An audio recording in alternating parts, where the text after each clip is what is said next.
Hello and welcome to the Approach Angle podcast, a pitcherless podcast dedicated to teaching you all things baseball analytics.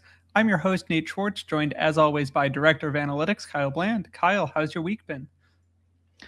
It's been a pretty good week, Nate. Yeah, just kind of enjoying it, going through some of our new, some of the feedback for our pitcherless player cards. Always fun. Always soliciting, ideas and suggestions from people on social media in our Discord. So, we're always iterating on those. Yeah, fun stuff that we may touch on a little bit in this episode a little later. But today's episode is going to be a fun one. It's going to kind of be a refresher course on the ERA discourse that's gone on for the last 10, 15 years. But we're going to be taking a look at ERA specifically, as well as all of its estimators. So we're going to go through the intricacies of things like FIP, expected FIP, expected ERA, SIERA, and some others, talking about the difference really between your descriptive and predictive stats. We'll close with some pitch level stats in PitcherList's own PLA and a classic in strikeout minus walk rate, and really kind of trying to show how much has to be accounted for when it comes to estimating run prevention. And really, as we reach the time where most stats are kind of stabilized and you have a good idea that one good outing or one bad outing has really kind of dominated a guy's overall stats, we're at a good spot where you can kind of look at these at large and get a good sense of what's happening in 2026. But when I throw it, when you throw up a player page and see that ERA is kind of that first thing, how much weight do you put on that before you look at anything else? I mean, I put some weight to it. Like I think it tells a broad picture story, that guys who do good things, get strikeouts, don't allow hits, don't allow walks, are generally going to fare well by ERA, and then vice versa. And then the flip side is also true of guys who are just routinely getting hit around or have no control or can't miss bats. Like those guys are going to do poorly by ERA. That like in a like kind of broad sense, it's that those still hold true. So ERA still has like some like descriptive measure to me that I don't discount it just out of hand, but I'm usually more interested in like how a guy gets to that ERA. Yeah, I think it's really important to know that we're not, us the nerds aren't completely devaluing ERA. It is important to know what someone has done, but when you're looking kind of in that future forward of what is he going to do next, because that's what you're really looking at. Stats to be outside of who won and lost a game of how are they going to provide for me going forward. It isn't necessarily the most powerful, but do you kind of think in that sense that ERA, really just being a straightforward how many earned runs have you given up, like is that the most descriptive stat in baseball? I mean, from a pitcher side, it's definitely up there. As far as like kind of it feels like an all-in-one stat, like it's the end result of a bunch of different things you're doing. I think if you want to get like true hardo descriptive, you do runs allowed per nine, RA9, because then you're just like, well, it's all in there. Everything you did, whether, if an error happened, well, you gave up a batted ball that put your defender in a position to do that error, like that kind of thing. So I think it's definitely up there, and that's why I think kind of most people gravitate to it, that it's very easy to kind of make get an idea of like, was this good or bad? And we talked about in a previous game score episode that earned runs had a really large impact on how people perceived the quality of an outing. And so I think, yeah, it makes sense that people are just like, well, did you give up runs or not? And if you didn't, then it's like more interesting of like, well, how didn't you give up runs, or why didn't you give up runs? Or if you did give up runs, is it like, well, you gave up 3 solo dingers and that's tough? Or, maybe in the third inning, you strung together 4 base runners and 3 of them scored, that kind of thing. That there are a bunch of different ways to get to ERA, but I think to describe how good a start was, it does a pretty effective job. Yeah, I know that watching games, it's a rant for another time, but the amount of official scorers who will lean on the side of calling things hits and not errors bothers me just absolutely to no end. Not even in the sense of a pop-up that 4 guys looked at and it fell right in front of them that no one touched. I understand that, but rather the oh, it nicked off a guy's glove, that he's a major league defender. He should be making that play. And the 4 runs that scored after that should definitely not be going to my favorite pitcher's ERA. But what are kind of the other parts to you that, ERA, gets put on a pitcher that probably shouldn't be? It's not necessarily that it shouldn't be, but I think there's a lot of underlying parts of ERA that are pretty random and kind of even out over the course of a season. So the big one, and Jansen Junk had his 8 earned runs on only 8 hits blow up yesterday, but it's sequencing that the order and the grouping with which you give up base runners and hits and what the hits are can affect how the run's scored. So basically, if he gives up 8 hits across 5 innings, but it's only 1 or 2 an inning, that's probably scoring 0 runs. But because it was 4 finished with a homer in one, 4 finished with a homer in another inning, now it's 8 earned runs on the same number of hits, basically. So how your outcomes sequence together can really impact your ERA, that it can matter as much as taking you from 0 earned runs to 8, as we kind of saw with Jansen Junk. I think Batted ball. Oh, sorry. I was just gonna say, how much do you read into left on base percent being kind of put on the pitcher there in terms of sequencing? I know that is kind of a quick way to look at luck in a sense of Junk, all 8 base runners scored, and that's very unlikely. And has rarely happened. That is something that, if everyone's scoring when they get on base, is that something that you read into as smoke, or is that something that'll kind of balance out over time? I think there are some components to, yeah, the way I would read it is basically left on base rate, but there are some things that do influence that. Of, so Junk gave up 2 home runs, and home runs are going to influence your left on base rate because everyone on base scores by definition. And then there are also kind of some smaller things of your strikeout rate. If you strike a lot of guys out, you're probably going to, in general, assuming you get the same number of outs to base runners, you're going to allow fewer runs, because then you take out the possibility of something like a sacrifice fly, or any sort of sack hit, basically.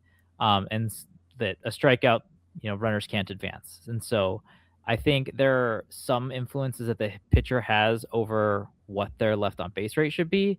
But I think in the broad sense, I generally just skew towards league average. And if I haven't been burned too much doing that. Gotcha. Yeah, that kind of makes sense in terms of your luck things. I know we've covered BABIP, and how sometimes you can do things that influence, and things that sometimes it is kind of just the way the ball jumps. And that's one of the other things that goes into ERA, that a pitcher sometimes it's hard to quantify, and which we'll get into here. What the batted ball looks like, batted ball luck looks like, what the defense behind them looks like, and obviously what park they're playing in. But kind of transitioning kind of straight into it, the first big ERA estimator that most people go to is FIP, fielding independent pitching. It's a pretty simple formula, but what makes it so effective? I mean, it's what it says on the tin, fielding independent. So fielders don't touch the ball. It's only things where the plate appearance ends basically with a guaranteed outcome, that they are either on first base, they are going back to the dugout, or they are going back to the dugout after scoring a home run. That there's no uncertainty in what the outcome is, there's no noise to what those outcomes are. That it's kind of purely a binary pitcher hitter interaction. And so I think that simplicity, that pairing of noise, is what allows it to be, yeah, just so effective. That a lot of those things, so many variables, we already talked about, yeah, batted ball luck and defense and park. And park is the only one that really has any sort of influence in FIP. That defense, batted ball luck, that those generally kind of shake out a little bit in the wash. And so FIP just doesn't even, it washes its hands of them. It doesn't even bother dealing with it. I mean, are really, are strikeouts, walks, and homers just kind of the key to everything here? Yeah, I mean, I wouldn't tell my grandpa, that strikeouts, walks, and homers are everything that matters, but he's also probably not listening to an analytics forward baseball podcast, even though I think he should. Um, but I think strikeouts and walks are just so massive because the pitcher has so much control over them. I mean, obviously the hitter is also important there, but there are just some things of like it allows a pitcher to be like dominant in the case of like a strikeout or like exhibits like, oh, he has no command, he has no touch, he has no control in the sense of like allowing walks. And so like you can learn a lot about kind of what that pitcher has in general and specifically has that day just from strikeouts and walks. And like maybe the opposing batter is, maybe it's the Yankees and it's Aaron Judge or it was the other, it was 2 years ago or last year when they had Juan Soto that, okay, well, this lineup is stupid. Yeah, you're going to get hit around and hit really hard. So let's like kind of control for some of that and take out some of those like specific nuances. And so I think pairing it back to those simple things really matters a lot. And I think it from the pitcher side, it kind of does take away that hitter component, or it minimizes that hitter component kind of as much as possible. That you don't have to worry about like, okay, what's this guy's spray chart look like? Like, is he putting, is he blooping singles into shallow right? Is he hitting hard pulled ground balls? Anything like that. That it is just like, here's what my pitches are, whether I have, good stuff and can get strikeouts, or I have good command and avoid walks, or, I can do some combination of both and avoid home runs. Like I think that all is really distilled very well in FIP. And it also tells you, how you got there as well. It goes a little bit deeper than just that end result, because if you're striking guys out, that obviously tells you that you're able to make guys swing and miss, you're able to keep them off balance and put them in hard to succeed situations. But on the walk side, not only does it tell you that you're not allowing that extra base runner, it also tells you that if you're not walking a lot of guys, that you're able to throw pitches in the zone that also aren't resulting in damage, which then goes into homers, where generally if you're allowing a lot of homers, that probably means you're allowing a lot of other hard contact as well. I think that's what makes like a Jesus Luzardo this year really interesting, where he has a near 5 ERA and a sub 3 FIP. And his homers per nine is the sub 1, which is well below the league average. And it's like, what is going on there? I think there are a lot of questions about Luzardo specifically. I know we have an article that went out either today or tomorrow by Jack Foley that covers him. That he's always great at what he does. But I think generally speaking, like you do all of those three things, it explains a lot more than just your old timey baseball fan saying, oh, those three things are, it's bad that they're dominating the game. They explain so much more than just the surface level stats that go into the stat. But really, is it, by taking those out and kind of along with, what I was just talking about, is it really just trying to account for kind of BABIP and nothing more, and just saying, hey, we're just going to strip all of that out and, that is strong enough? And does that kind of, is it necessarily a bad thing that you're trying to strip out so many, batted ball events that a pitcher is going through? I mean, definitely BABIP. Like that's what comes to mind initially, of course, because like fielders influence BABIP in a significant way. But it's also things of like it removes sequencing because you're just looking at how many of strikeouts, walks, and home runs are they allowing. That you don't really care how they're bunched up. Are they spaced out? How many are you averaging per hit or per anything like that? It's just looking at these like three stats and your innings pitched and then going from there. So it does a good job kind of stripping out that, multi-pronged influence of batted ball luck at defense and a little bit of park factors. It's also stripping out some of that sequencing luck, or I guess you could say that it's just like averaging it out. It's assuming like a league average, basically sequencing by not considering it. And so I think that's one of the things that it kind of implicitly removes two of the bigger luck stats in terms of results. And so I think that's why it's another way that it's so effective at what it does. And does that really make FIP kind of more stable than ERA, even if a homer rate is noisy, that you're taking out these other components, that it's easier to predict what that true skill level is? Yeah, absolutely. Tons of research has been done that, especially once you reach like qualified starters, but even for a lot of relievers, they've hit stable levels of strikeout rates and walk rates. Homers are a bit noisier, but that's kind of like pitcher archetype can tell you a lot about that. Well, if a guy's a fly ball pitcher, he's probably going to allow more home runs, and that's also going to be true next year. He's probably going to remain a fly ball pitcher, or vice versa. He's going to remain a ground ball pitcher and allow a depressed number of home runs on like a per inning basis. So I think that, yeah, those three components tell you a lot about what, like, who the hitter is, sorry, who the pitcher is, and what their broad skills are, in a way that cuts out a lot of kind of noise and variance. And I also think it makes it easier to contextualize the other, aspects that go into run prevention. So if you see a guy consistently outperforming his FIP, for example, you're like, oh, well, one, he maybe plays in a really good pitcher's park, or two, he has a really good defense behind him. And it's really easy to, you look at just a normal ERA and it's like, oh, there's a lot of things that, really can go into that. And here I think it's a lot easier to drill down into, what else is going on behind just that, pitcher specific number. But we're now going to transition over to expected FIP. It's the sister to FIP itself that goes a little bit further into trying to account for different things. And we're going to do that after a quick break. Okay, so we talked about FIP. That's really the big one. That's the big ERA estimator. You see that most other places. I know a lot of broadcasts will talk about it kind of ad nauseum. It's the first one that shows up on your fan graphs, or I believe Baseball Reference as well. They're like player pages and leaderboards and stuff like that. But going into expected FIP, what really makes it expected? The biggest difference kind of between these two stats is how they handle home runs. So FIP just says you allowed this many home runs, we're going with that.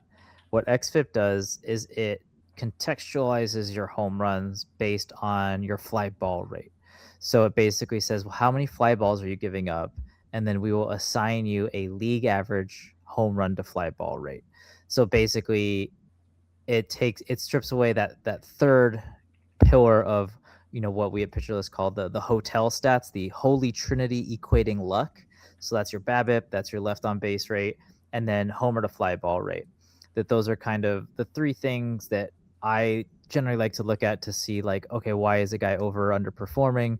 Because those three things tend to regress towards average given enough time. And so xFIP basically regresses that homer to fly ball ratio to league average. And so it still understands, okay, fly ball pitchers are going to give up more home runs than a ground ball pitcher, but this takes some of the other like context of like, well, what goes into more home runs? Are they in, a Great America ballpark where they allow more home runs than average, or are they, in T-Mobile where it's fewer home runs than average? Like, it strips away maybe some of the noisy environmental variables that go into homer to fly ball rate and gives you a league average one. So it again is kind of adjusting for context there.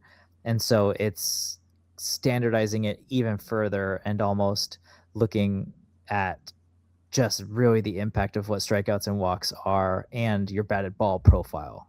Is how you can kind of think of it, and a little bit less like, oh, how many homers are you giving up? So I think it's interesting that you start with ERA that encapsulates everything, then you get the FIP that drills that down to taking the fielder out. You're looking at just strikeouts, walks, and home runs, and then xFIP goes one step further in normalizing the home run. So you're really at that point just looking really at strikeouts and walks and trying to account for kind of everything else there. Would you say it's fair that to make the argument that a pitcher can't control his home run rate? Well, first I'd like to say, like, we're talking, the way you frame that is like, okay, FIP is fielder independent pitching, and then we're talking about with xFIP. And xFIP is kind of like field independent pitching of not only are you controlling for not allowing hits in play, but you're also controlling for like homer factors in a park. So it's kind of basically like, well, you take what the hitter did and then you basically average it all out. Did they hit a fly ball or not? It doesn't matter what park you're in, we give a league average fly ball. So it is kind of like field independent pitching.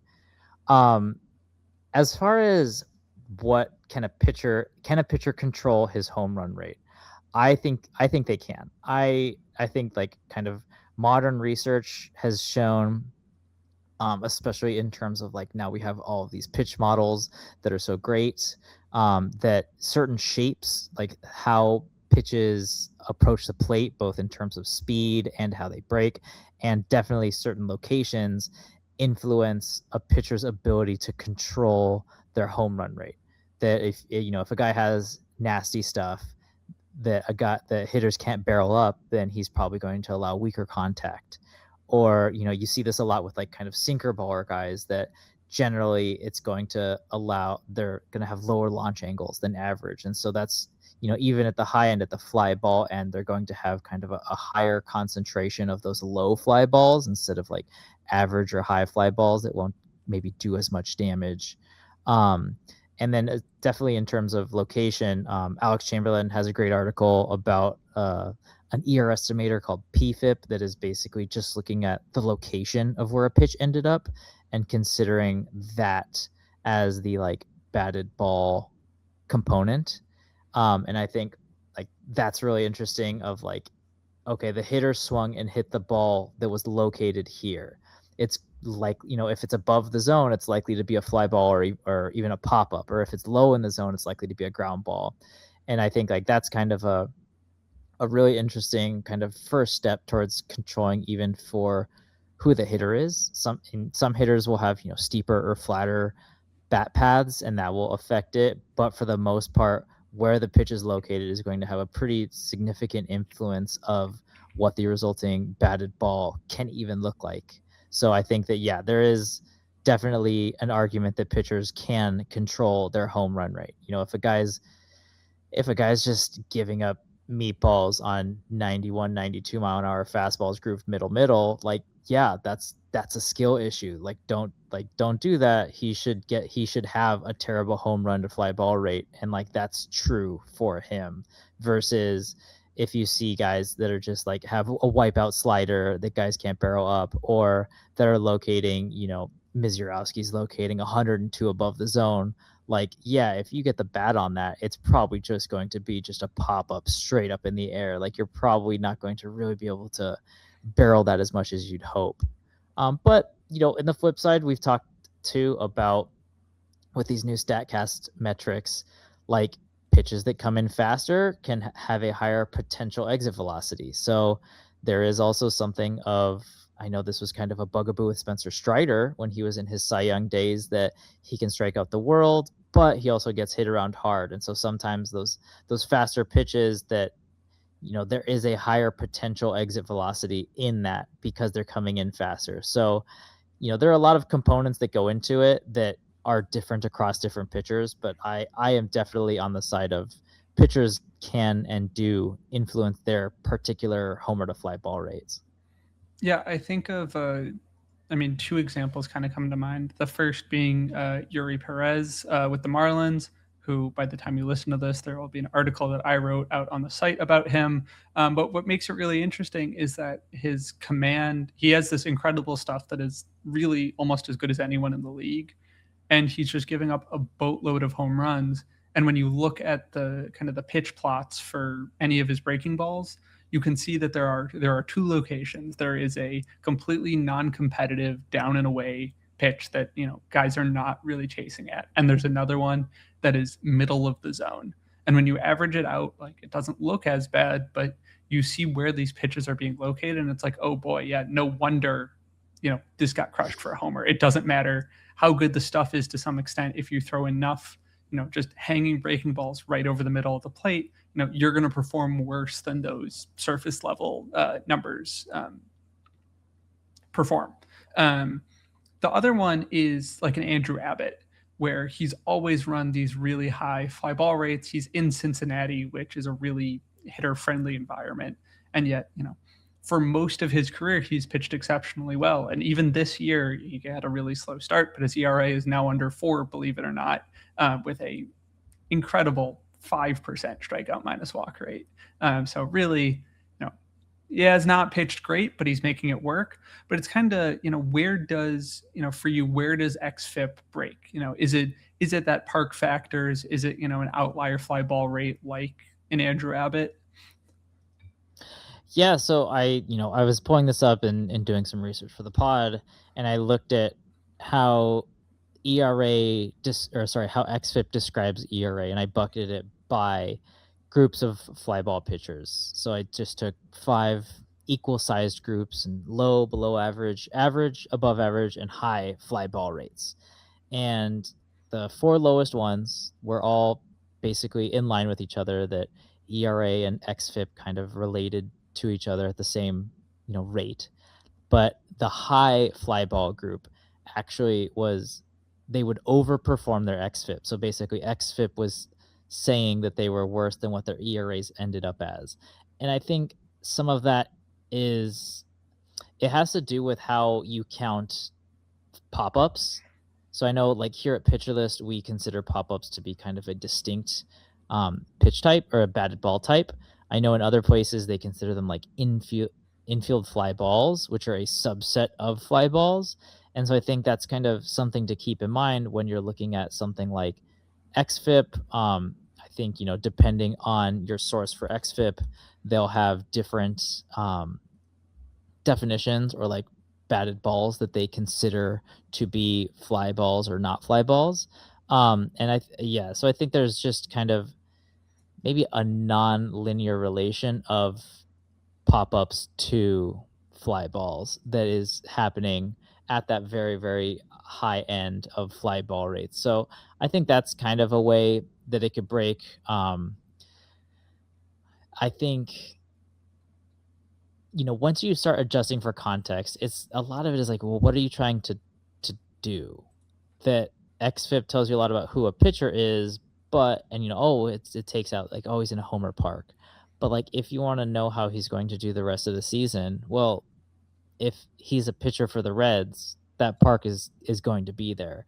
And so sometimes I think it's important to understand what context you're removing and why, and how that can be like applicable going forward. That sometimes what you're stripping away is actually important signal for telling you how they'll perform going forward, because some of those environmental variables that are noisy can still be, in a given direction.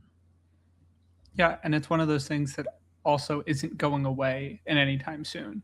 Where sometimes on batted ball variability it does, and things can change. The defense you're hitting to changes, and your park changes on a lot more frequent basis. But like that kind of all washes out and does more good than bad, I'd argue, in terms of playing in a good park versus a bad park. Where on the pitching side, when you play in a bad park, the potential to have kind of season damaging stat lines get added to those overall totals can do a lot worse, and you can't ignore it. And I know, kind of on the analytical side of trying to understand what goes into making a guy good in the future, I think that's really one of those things that, at least for me, was like, oh, I want to dig deeper, and the ERA estimators aren't doing it for me. And I know we'll have some upcoming episodes kind of talking about this in your stuff models and a lot of the other kind of pitching focused stats. But you see kind of how hard it is to equate everything, how many things need to be normalized, and the questions that arise when you're trying to understand how run prevention works and what does it mean going forward as the whole. Just because there are so many moving parts, it gets really difficult. But now I want to move into kind of the last, or second to last, excuse me, ERA estimator we're going to talk about here today, and we're going to do that after a quick break. Okay, so we have moved on beyond your FIPS and your xFIP. We're moving on to a whole new acronym, but not too new, because it's going to have ERA in the title, and that's SIERA, and that is Skill Interactive ERA. It attempts to do the same thing as FIP and xFIP, but it is a much more complicated formula that I don't think even Kyle could coherently talk out on this episode. We might that might get us to 2 hours. But really, looking at SIERA as a surface level stat that you're ingesting, what makes it unique is in how you view it. I think it strikes kind of a good balance of being like, yeah, you can theoretically calculate it from like box score information that goes back years, that goes back, past statcast era kind of things. Like as long as you know ground balls and fly balls, that you can do SIERA basically. And so I think there's kind of a benefit to that, but it is, like you said, a much more complex formula. It gets into kind of second level terms. So you have your strikeout rate, but also you square the strikeout rate, and same thing with walks and walk rate and ground ball rates. And then you also have interaction terms. So basically, like given a strikeout rate and a walk rate, like what is the how their interaction impacts the SIERA value. So it's all of these different things that kind of get pushed together into a linear model with we haven't really talked about it yet, but all of these do have some year to year coefficients. So the run environment for the league changes. And so to try and keep all of these ERA estimators on kind of a scale that matches league ERA, you kind of have to do this like year constant or coefficient that basically is like a fudge of like, okay, this is how you get the league average to the correct one. Um, and so Sierra it has kind of the most going into it of these, like I would say, like box score ERA estimators. I think that's a good thing. I think that there's a lot of import into considering the extremes, and so like taking kind of second level, second order versions of stats like strikeout rate and walk rate allows you to better capture guys at the extreme ends, both in terms of like strike out everyone, strike out no one, or walk everyone, or they're control artists and don't walk anybody. That those all models struggle at the extremes, and so a model like this that is explicitly trying to like better capture that extreme behavior or behavior further from average, I think have a place. And it shows also in the results that Sierra is generally one of the best ERA predictors year to year. Yeah, I know there was a great article at PitcherList a couple of years ago, so a little bit dated, but I can't imagine the data changed too much. Written by Dan Richards, looking at the relative value of some of these ERA estimators, and so looking at current season to next year's ERA. ERA has a 8.8 or oh 08, excuse me, R squared to the next season. FIP has a 0.14, xFIP has a 0.19, and then SIERA has a 0.2. So it is the strongest, and there is one more that we'll get to today that is more powerful than that. But it really shows that even though it is the most powerful, it's only explaining 20% of the next year's ERAs. Like it is not. It is such a difficult thing to do, and trying to range in the outliers is exactly what you're trying to figure out here, because a lot of the generally speaking, a lot of the stats where you're in the middle, like it's kind of okay to understand that, and the outliers are maybe not something that you're like, oh, I'm paying close attention to that. They're doing something outlier, like that is a unique skill that fits into an archetype. I think about we talked about it a couple of weeks ago, like a pulled fly ball rate. Like the guys who have the lowest pulled fly ball rates and the guys who have the highest, like they're in their own world, doing their own thing, creating their own narrative that's very straightforward, and you're looking to other factors for that. When you look at an outlier ERA, especially on the low end, that's what you want. That is the one number that you're like, oh, this guy's pitching unbelievably. Tell me how that's going to continue. And more often than not, we look at a Cam Schlittler, his 1.5 ERA. Would it be cool if it continues? Absolutely. Do I think it's going to? No, but if he pitches to his 278 SIERA going forward, that's an incredible season. or any of his other ERA estimators that really shows that what is kind of capable there. And as I kind of just said, SIERA is more powerful than the FIPS and ERA kind of year over year. Is it as powerful in season? And kind of going off that, do you need that stabilization point in order to understand what the skill level is going to be going forward? Yeah, it stabilizes. It's a little bit slower in terms of stabilization just because it's there's more going on. There's, more moving parts that go into it, especially as in terms of like ground ball rates, fly ball rates, like those, like anything involving batted balls. And homers are kind of a core subset of batted balls that are decently quick to stabilize. But I think it's just as useful, if not more so, in season, mostly because I don't think it's significantly slower to stabilize. And like we said, like you mentioned before, it's kind of more accurate in terms of capturing the skills that pitchers bring to the table in terms of limiting run scoring. And I just also wanted to talk about, you mentioned that even these best run estimators are explaining like maybe 20% of the variance. And we've talked about a lot of the variability that goes into things like balls in play. So hits within the field of play. And well, there's, BABIP, there's left on base, there's defense, there's park, and like all of these things, all of these sources of noise and variance happen on outcomes that are fully 2/3 of every plate appearance. That basically a non-home run hit or an out in play account for 66% of all plate appearances.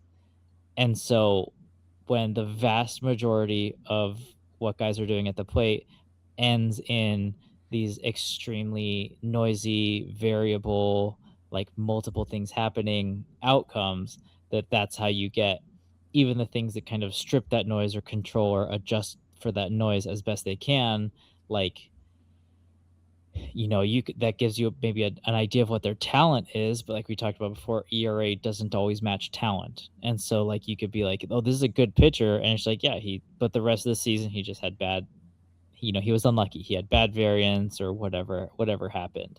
And so I think that's kind of something to keep in mind when we're looking at, how much explaining does this do, is we're using stable stats to kind of look at an inherently noisy one.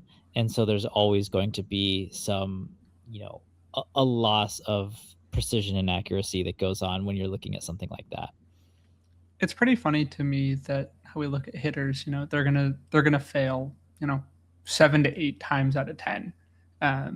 And you're looking at the 2 to 3 plate appearances where you're getting a hit. What does that look like? Obviously, it goes deeper than that, but more or less, are you hitting a double in one of those, potentially 3 hits, or is that turning into, is that just a single? Are you getting to your power? And then on the pitching side, we're trying to quantify, you know, whatever, 33% of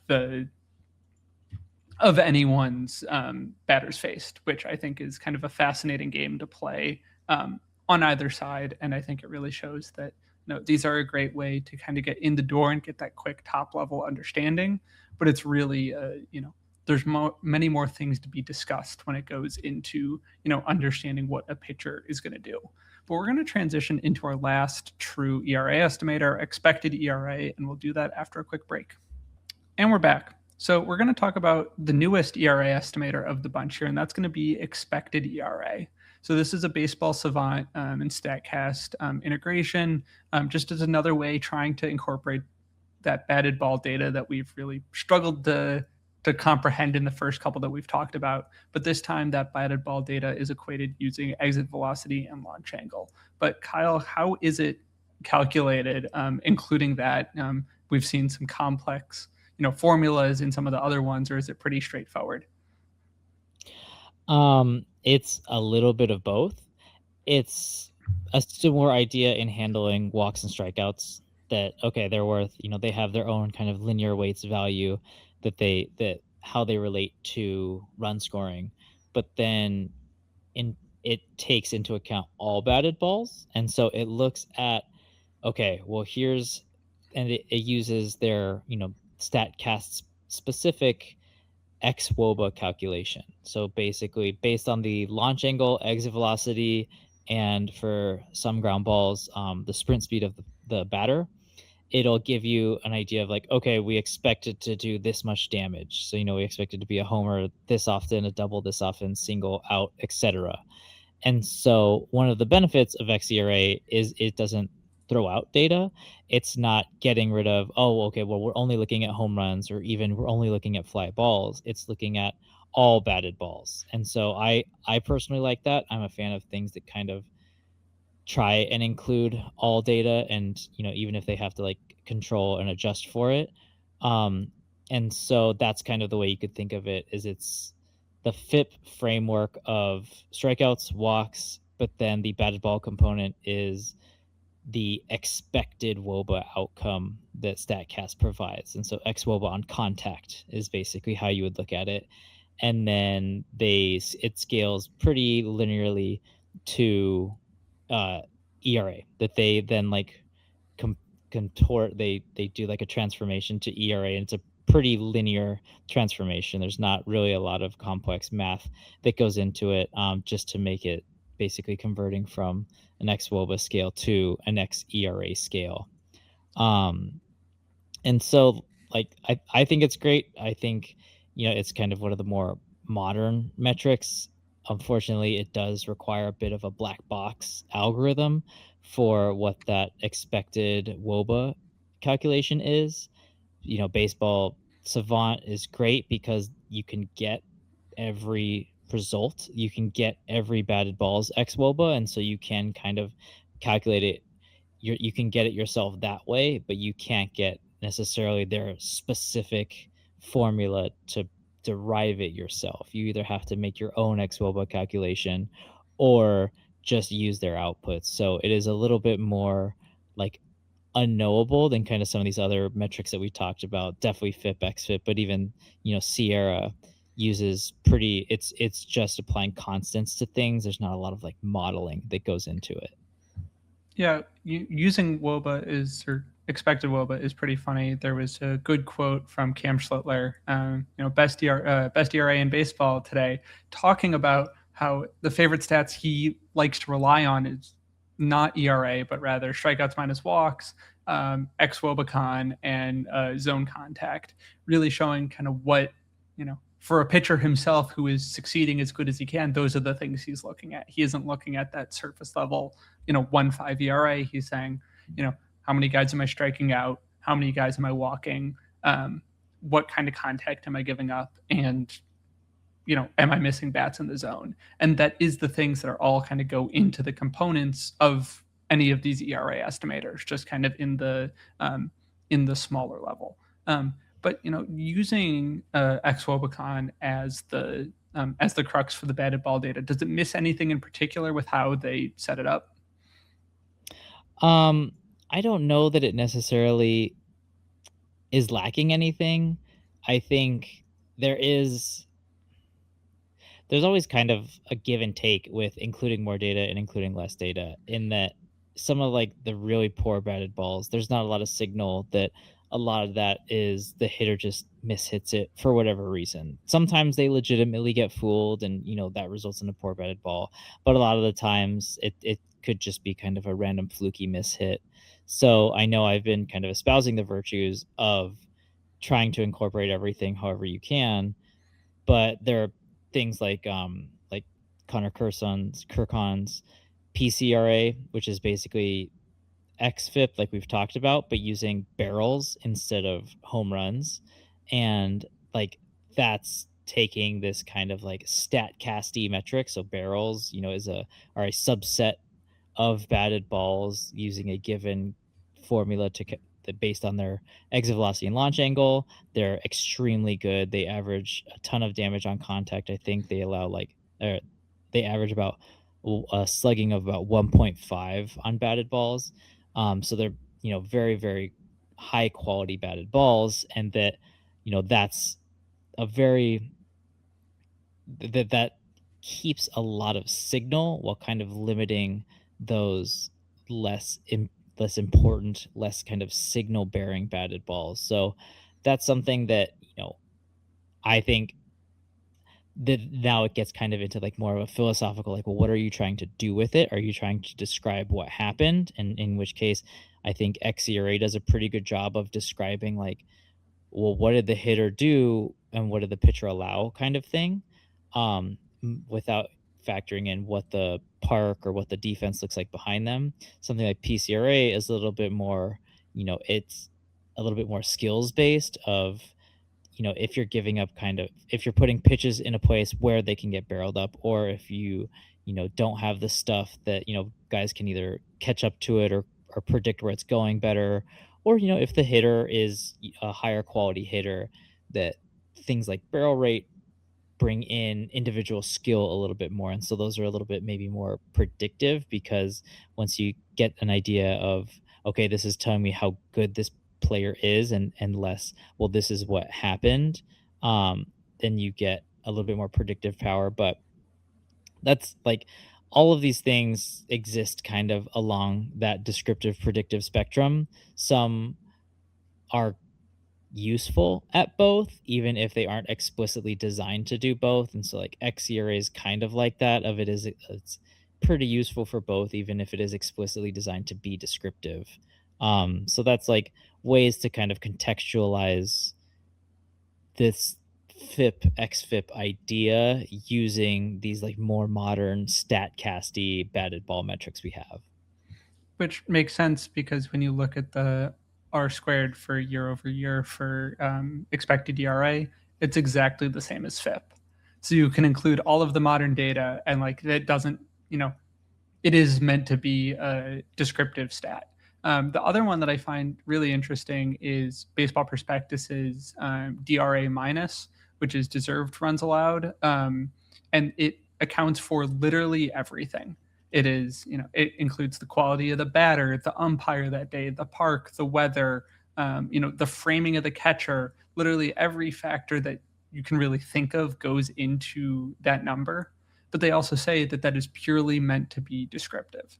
It is not supposed to be, oh, we're accounting for everything. This is how this guy is going to be going forward. Rather, here is kind of a holistic view of what does that look like when you account for all of the other factors, really trying to strip down to just pitcher performance.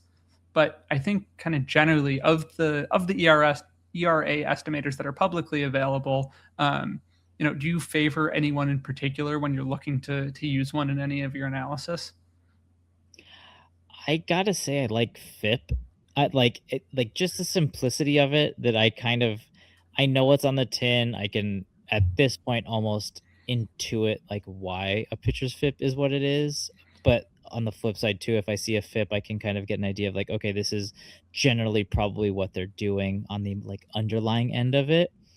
And then if I know, like, okay, he pitches in San Francisco at Oracle, like, okay, his FIP will be, over, or his FIP will be underrepresented, basically. Like that it's just a good way to get kind of like a broad idea for me. And like I don't operate a ton in like these ERA estimators, just because I'm, knee deep in pitch modeling, as as we'll get into in a little bit. But I like, it's just nice to have at a glance, and like its simplicity, like how clean the formula is. Like I really appreciate and respect that, and also the fact that you can extend it to basically all forms of baseball. That you can do it for college, you can do it for softball, you can do it for MLB, basically for the history that we have stats for. Like we can go back centuries with FIP. And I think like there's a lot of beauty in that versus things like, you know, we even talked about with SIERA, like, well, you still need to know homer and fly ball rate, or sorry, you need to know ground ball and fly ball rates. Or with xERA, we were just talking about, well, that's basically the StatCast era. So only the last decade or so where we know what exit velocity and launch angle are. And then even we'll get in the ones we get into now of like pitch modeling, which is the last like 5 or so years where you need to know all of these pitch level shapes and metrics and things like that. But just the simplicity of FIP really speaks to me. Yeah, I will go one step further and, cheat here in my answer in that, well, I agree that I'm in the know enough to know what is, how the FIPS play, kind of similar to you, Kyle. I'm going to say strikeout minus walk rate is really that straightforward one. It is a better predictor than any of the estimators that we've covered today, and it really tells you that, you don't even need to try and account for the context sometimes. There is just this randomness to most pitchers in baseball. Yes, there are guys who are better at suppressing contact than others. There are definitely different archetypes that play. But at the end of the day, if you strip out quite literally anything other than strikeouts and walks, more often than not, that can tell you a pitcher's value, which I think is just kind of funny in it all. Of you do all of these things, you do all of this digging statistically, and at the end of the day, two things you can find in the box score, are that powerful, and really says, how much baseball stats really play into everything. When that was what, like 2015. I don't know if he was kind of the originator of it, but Jeff Zimmerman put an article out at the Hardball Times on Fangraphs that was basically quera. So it was KWERA, and it's just that idea of, okay, how do we take strikeouts and walks and then basically convert strikeout minus walk rate into an ERA scale? And yeah, it was had a better R squared than xFIP or FIP on its own, or even like incorporating ISO into it. Like the amount of signal you can get from, yeah, two extremely basic inputs is it's so impressive. And it's like that's why strikeout minus walk rate is kind of like the granddaddy of ERA estimators. Well, we're now going to go, completely to the other end after we've talked about simplicity. We're going to talk about some pitch modeling stuff after one more break. And we're back. So we're now going to talk about PLA, which is pitcher list zone, and Kyle, your own pitcher list pitch level value, scaled to ERA. Is it purely that pitch quantifier put on an ERA scale, like what Jeff Zimmerman did with strikeout minus walk rate, putting it onto the scale? And how does it correlate to ERA? So it's actually like one step less than that, even, because the what our PLV kind of model, it outputs an estimated run value for every pitch. And then we scale that to get to like our PLV. So like a 5 is an average run value. So that's basically like the league average runs allowed per pitch is a 5 PLA. And then like a or PLV, sorry.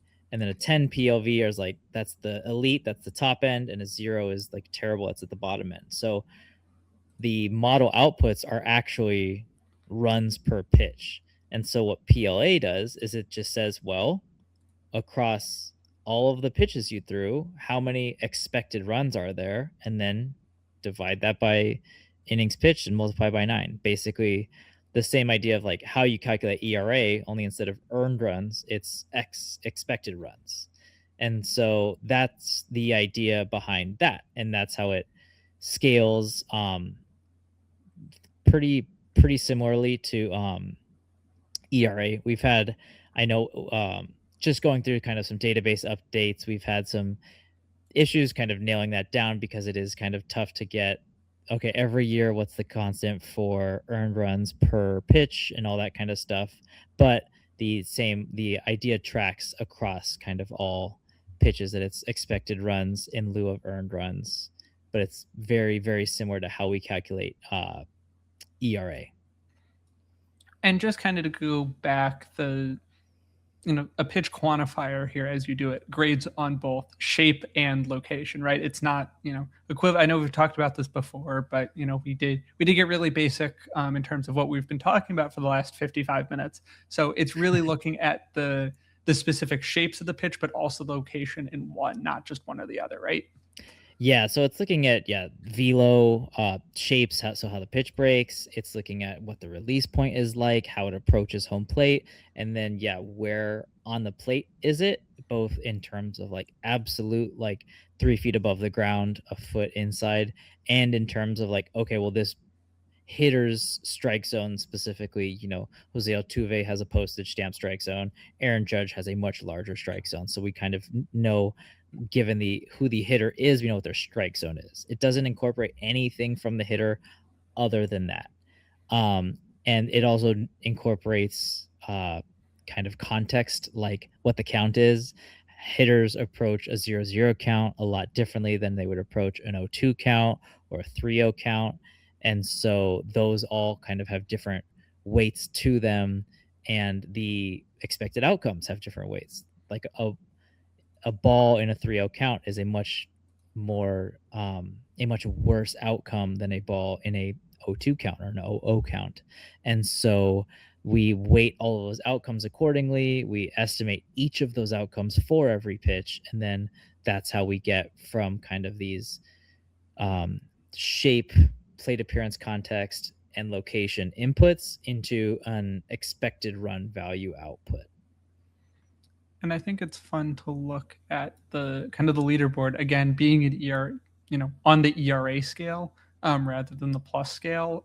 So you're looking at it in terms of, a 2.5 is going to be an incredible number, whereas that's fun to look at least for me, rather than seeing a 110 something. You're like, oh, he's 10% better than league average. This does have more, I think fun ways to look at it.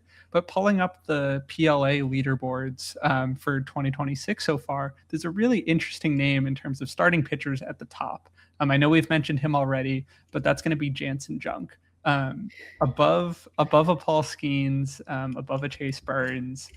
So generally it has really good quality. But when you see something like this, does it tell you anything in particular about how PLV is meant to operate when an outlier guy like that is so high, despite relatively underwhelming results? Yeah, I think there are kind of a lot of things that go into it. There are specific aspects of what make good pitchers really good don't are not included in the PLV modeling process, either because I philosophically chose not to include them or because I haven't found a good way to incorporate them. And so something like that would be like Skeens, has this deep breadth of pitch mixes that he can throw to kind of all handednesses, and that he can command extremely well. He also does things that we can't track, like changes his location on the pitching rubber between lefties and righties. That we only have access to what the release point is. We don't know kind of what his specific arm angle is, for example, on a given pitch. We don't have access to that live when we're generating it. Of course, like you can see that on StatCast 2 days after, but when we put this out, we do not have access to that data. And then there's also things like, we've talked a lot about Cam Schlittler and how great he's been, and succeeding with this like trio of fastballs is, I feel like, a very modern pitch design trend. And I think, we haven't seen someone with 3 fastballs that are like that legit. And so I think kind of this is a place where the model might be kind of struggling to pick up that, or, if it even is really capable of picking up that difference of, we look at like a difference from their primary fastball, but if he has 3 fastballs that he can use as his primary pitch anytime, like that's a lot trickier to model, but it's also going to result in a lot more uncertainty for the hitter. That the hitter has to guess a lot more, both in terms of what the velo and what the shape coming at them, even for the fast pitches. And so there are a lot of things that don't go into it. Junk has been, last year he also fared really well, but that was because he had just pristine command, and so his ability to locate, graded out really well. This year he's upgraded his stuff. He's throwing kind of a nastier pitch mix and still has kept a good amount of his location. It's not shaking out. I talked about it earlier. Some of it, at least his most recent start, which was a blow up, it rated out really well. It was really unlucky in terms of what some of his sequencing is. But then at the same time, some of it could just be, we gotta, taking notes to tweak the model to make it incrementally better next year. That's always the goal for what I'm trying to do. Definitely is, I want it to be the best model I can make it right now, but that doesn't mean that it's the perfect model and I'm never going to change it, that I'm going to upgrade it and, keep note of these kind of model breaker guys and see if there's a way that I can adjust or make things that have smaller outliers. Yeah, I mean, I didn't mean to, attack you with Jansen junk. I know it has been all, everyone's been up in arms about it. But generally speaking, it is one of those things that does tell you that, you know, quantifying pitching in a single number is really, really, really hard. It's why these ERA estimators don't perform exceptionally well, even the ones that are the strongest of the bunch. And your stuff grades and your pitch modeling is very good and very effective, but it also does, miss things. And I think it's really kind of important to realize that, there isn't, one name being, where you don't think they should be isn't the end of the world of, oh, this is like an illegitimate number in any of these advanced stats that, oh, in the grand scheme of things, it is working out. No wonder Skeens is at the top, Chase Burns, Steven Matz is near the top of the PLA leaderboard, and he's been great. Chris Sanchez, of course, really showing that, you can point out the intricacies of one or the other, but you can see, in the grand scheme of things, it's all working out. But the last thing I really wanted to finish with here is just talking a little bit, kind of going back to the original ERA estimators we were talking about, kind of talking about some overperformers, some underperformers, and then some guys where the estimators kind of disagree across the board.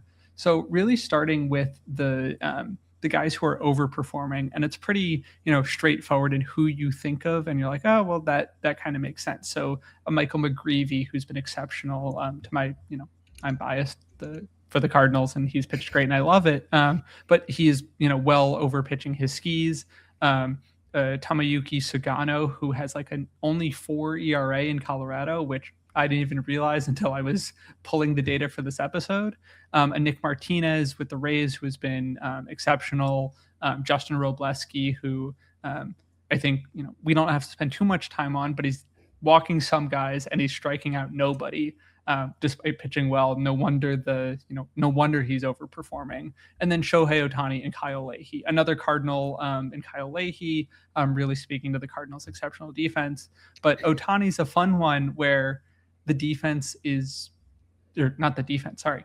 The performance is so good. It's like whatever, a sub-1 ERA, even though he isn't qualified. Like, it's just bonkers that he is overperforming to a 2 or low 3s ERA, but it's one of those things that, you are regressing stats to the mean. Does anyone on that, in that group of like top overperformers really call out to you?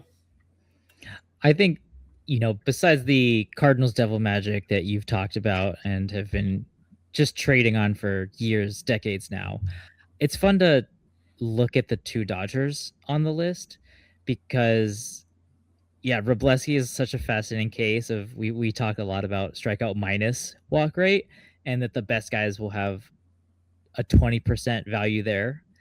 And Justin Robleski, if you add his strikeout and walk rate, it's not 20%.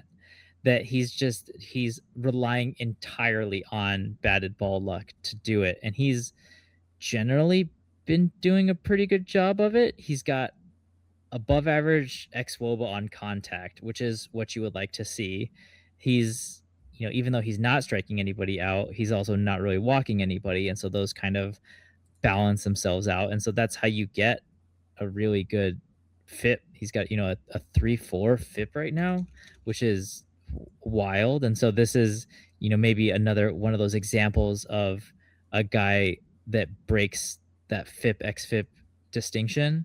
I don't see this continuing. I think, it's going to catch up to him. I don't think he's going to be maintaining a sub 5% homer to fly ball rate, but good for him. He's and the Dodgers, they've capitalized so far, 50 innings of it. And then Shohei is the flip side of that, of he's just, everything is so nasty. And you think like, oh, well, he's got a 222 BABIP. It's 93rd percentile. A 92 left on base rate is 98th percentile.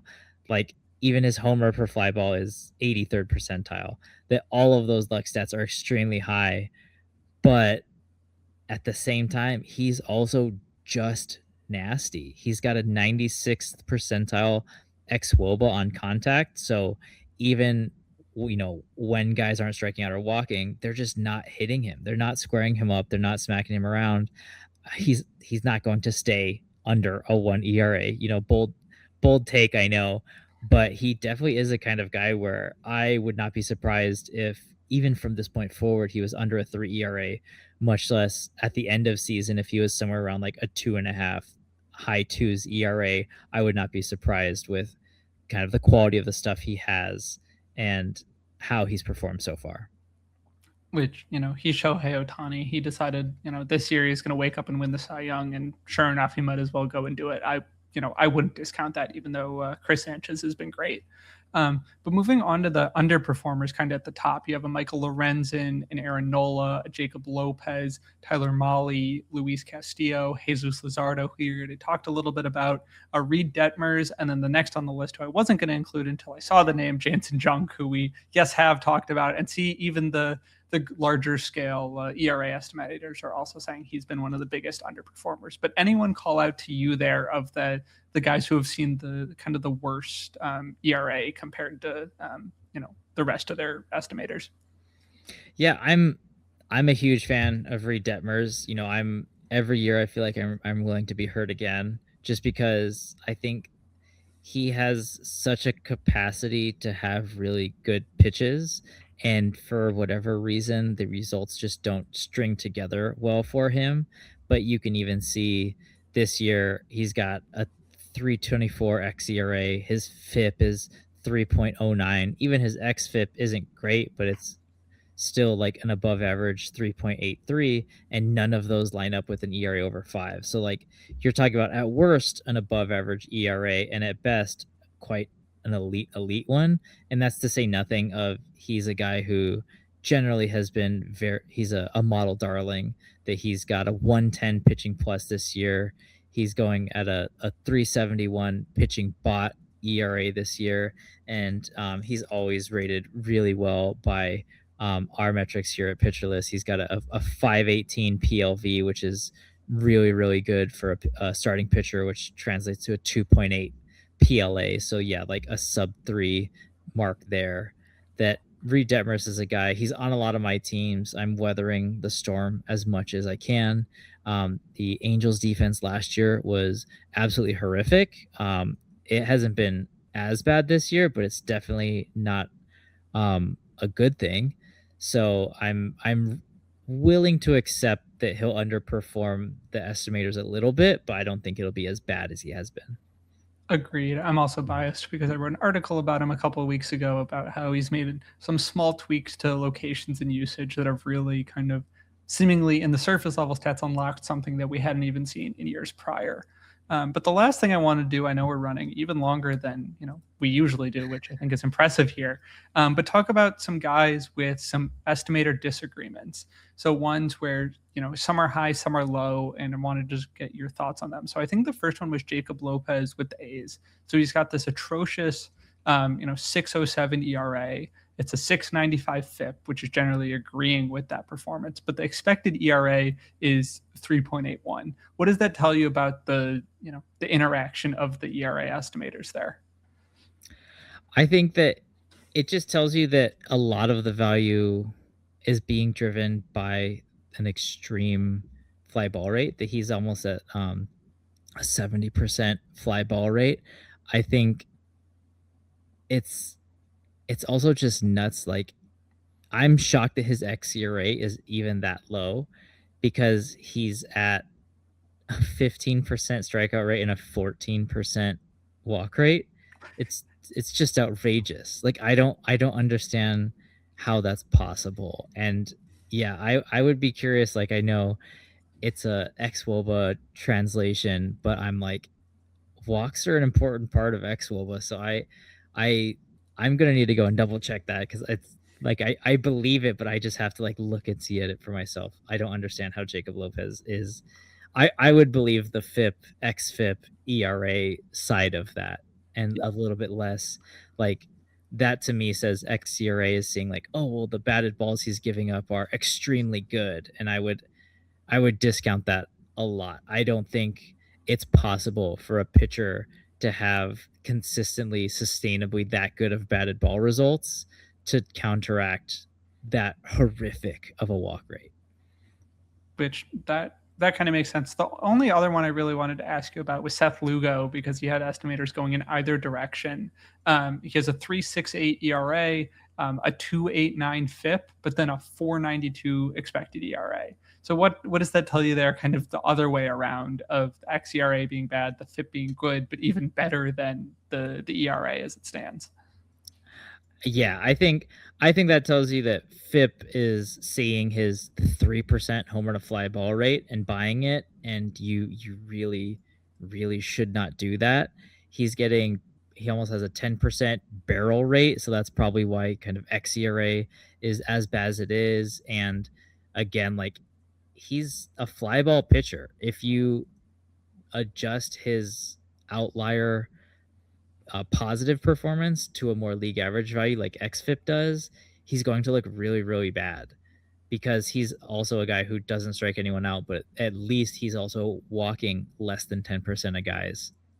So like, that's one that not only are the results kind of beneficial for him and maybe it has a mirage, but like the underlying in terms of, well, StatCast directly is estimating each batted ball and it's saying they're bad, and xFIP is just kind of assuming league average, and that's also bad.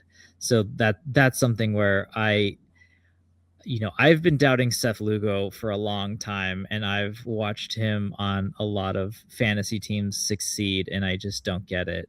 Like, 200 innings of a 3 ERA flat in 2024 just boggles the mind. But like, hey, this is one of those scenarios where I would be happy to see him on someone else's team, but I'm never going to believe in him enough to have him on any of my fantasy teams.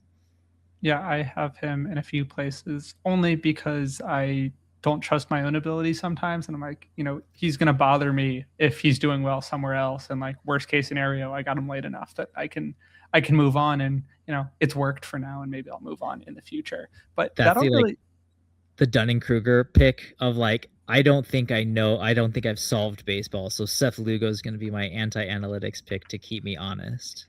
I mean, for the longest time, I refused to draft Cardinals and drafted more Cubs disproportionately, because I was like, it's kind of a win-win. The guys aren't going to work out when I believe in them on my team, and the guys I dislike are going to work out. And over time, that has slowly changed for better or worse, because I do roster Jordan Walker a handful of places for better or worse. Had to get a mention on the podcast. But that'll really do it for this episode of the Approach Angle podcast. Kyle, where can listeners find you? Yep, I'm at Blandalytics everywhere on social media. Doing a lot of work here at PitcherList. We're finalizing our PO Pro dashboard.